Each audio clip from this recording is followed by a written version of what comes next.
त्वचा रोग की ये दाग है जिससे बड़ा गंगा जल इसके लिए सर्वोत्तम औषधि है और बक्सर में आपको गंगा जल उपलब्ध है ना। मैंने बचपन में भी देखा, आयुर्वेद में भी इसका प्रयोग किया हमने। पेट की शुद्धि रहनी चाहिए, है ना। दूसरा कि जो गंगा जल है वो इतनी बड़ी औषधि है इसकी।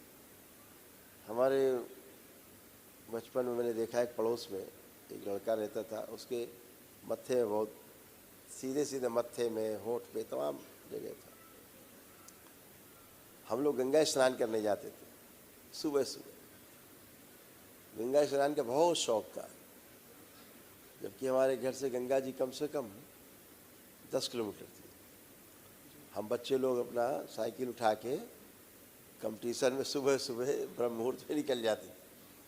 वो भी जाता था, पहले नहीं जाता था, तो उसको कभी किसी ने बताया होगा गंगा स्नान करो, किसी संत ने बताया होगा, तो वो भी जाने लग गया। और आपको जान के आश्चर्य होगा, उसको बहुत फैला हुआ था पूरे शरीर में। उसने निष्ठापूर्वक करीब 3 साल मतलब गंगा स्नान करना, नहीं जा पाया तो गंगा जल ग्रहण करना रोज, घर में नहीं हुआ तो एक ढक्कन जल डाल दिया, जल में मिला दिया, उससे स्नान कर लेना। एकदम 100% खत्म। इतना अद्भुत है अभी प्रभाव। अभी तो जब कल महाहवन करोगे तो उसकी टेस्ट होगी। पहले तो किसी को भी हो सकता है, किसी को भी हो सकता है, किसी को भी हो सकता है। इसमें देखो है ना, जैसे इसमें देखो लिखा होगा रक्त जो है दूषित होने का।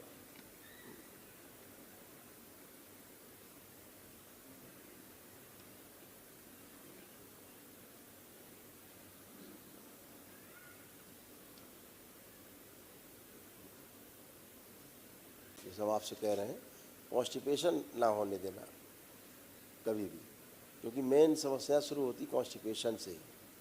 फिर क्या होता है कि रक्त दूषित होना शुरू होता है ना।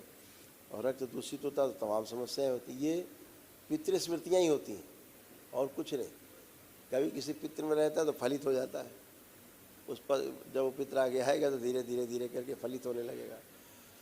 तो इसको आपको इतना ही करना है, गंगा जल का खूब इस्तेमाल करना है। अपना एक ड्रॉप रखना है जिसमें शीशी रहती, दबाने से निकलता है बूंद बूंद, ऐसे में निकाला और लगा लिए तो 4-10 बूंद ऐसे करके, जैसे लोशन लगाते हैं ऐसे गंगा जल का प्रयोग। और रोज़ थोड़ा सा गंगा जल जरूर पियो। स्नान कर सको तो कर पाओ, अपने घर में ही करो, डाल के बाल्टी मिला करके।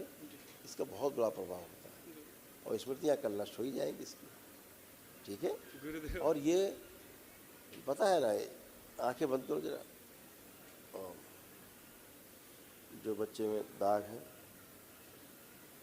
जिसके कारण लिंग वैरी के कारण, इस लिंग वैरी का प्रभाव सदा सदा के नष्ट कर दिया। ये जितने सफ़ेद दाग हैं कुष्ठ रोग की, सब उसी लिंग वैरी में भेज दिया जाए और शिव उसी में भेज दिया जाए जहाँ से आए, नष्ट की जाए।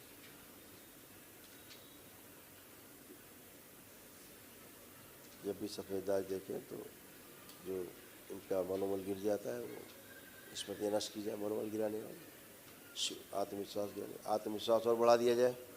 जब भी कोई भी सफ़ेद दाग के बारे में बात करें, यही अपने सफ़ेद दाग देखें या सोचें तो इनका आत्मविश्वास और बढ़ जाए और ये भाव बना रहे हमेशा, ये सब ठीक होंगे। शिव आत्मविश्वास और बढ़ा कर बैलेंस शुद्धि। 5 बार बोलो बेटा, ओम नमः शिवाय, ओम नमः शिवाय, ओम नमः शिवाय, ओम नमः शिवाय, ओम नमः शिवाय, ओम नमः शिवाय। आँख खोल के बंधन खींच लो 5 बार। अब अपने बारे में इसके बारे में सोचो, क्या भाव आ रहे देखो। कोई हीन भावना तो नहीं आ रही।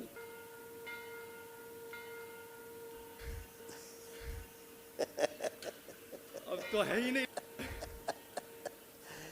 ये एक एनर्जी थी, उसमें सब ये था, वो एनर्जी डिस्ट्रॉय हुई है, उसी में सब गया। धीरे धीरे बेटा सब होता जाएगा डिस्ट्रॉय आपके संकल्प से, ठीक है। और इसको देख करके सोच के कभी आपको हीन भावना नहीं आएगी। आ रही है कुछ? नहीं। ठीक है बेटा, अपने काम पे ध्यान देना है, आगे बढ़ना है, ठीक है? खुश हो। गुरुजी गुरुजी बाल बहुत जल्दी झड़ गए। हाँ, इसका भी संकल्प करना, लेपन करना जरूर ध्यान से, ये तो फिर से हो जाएंगे, अपनी खेती है। गुरुजी एक चीज मन में बोलना चाहते हैं, बोलिए। हाँ बोलिए। ओम।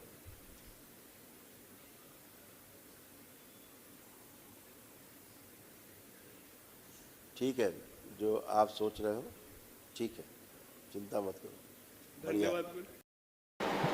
प्रणाम गुरुजी, खुश आपके हो बेटा। चरणों में सादर खुश